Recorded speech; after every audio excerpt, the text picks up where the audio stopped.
Hello दोस्तों, सादर प्रणाम। मैं आपकी गुड़िया मौर्य और मैं अपने यूट्यूब चैनल पे आप सभी का स्वागत करती हूँ। और मैं एक भक्ति सोहर गीत सुनाने जा रही हूँ। बहुत प्यारा सा गीत है, आप लोग ज़रूर सुने।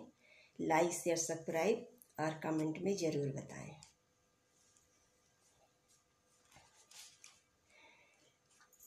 एक माँ से गईले दूसरी माँ से और तीसरी माँ से और तीसरी माँ से हो।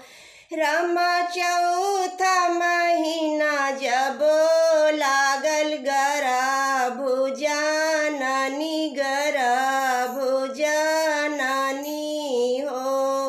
रामा चौथा महीना जब लागल गर्भ जननी गर्भ जननी हो। पाँचवा महीना जब लागल छठाई रहली ने छठाई रहली ने हो। रामा सतवा महीना रामा सतवा महीना जब लागल कंसा पापी जाने ला कंसा पापी जाने ला हो। हथवा में डारे हाथे कड़िया गुड़वा जंजीरिया हो गुड़वा जंजीरिया हो। रामा बंदी करे हाँ रामा बंद करे बजरू के वड़िया पहरुआ सब उनके पहरुआ सब उनके हो।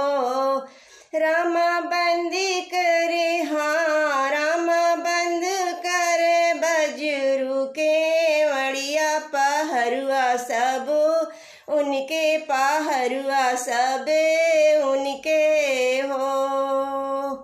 आठवां महीना जब लागल नवनी रहली नवनी रहिले हो।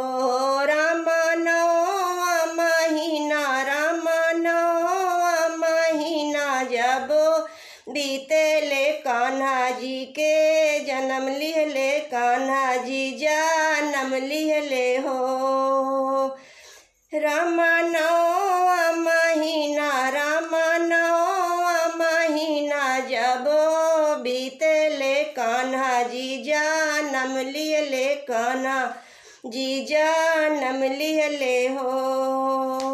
हथवा के खुली हाथे कड़िया गोड़ेवा जंजीरिया यर गोड़ेवा जंजीरिया हो। रामा खुली गईले हाँ रामा खुली गईले बजरू के वड़िया पहरुआ सब सुतल पहरुआ सब सुतले हो।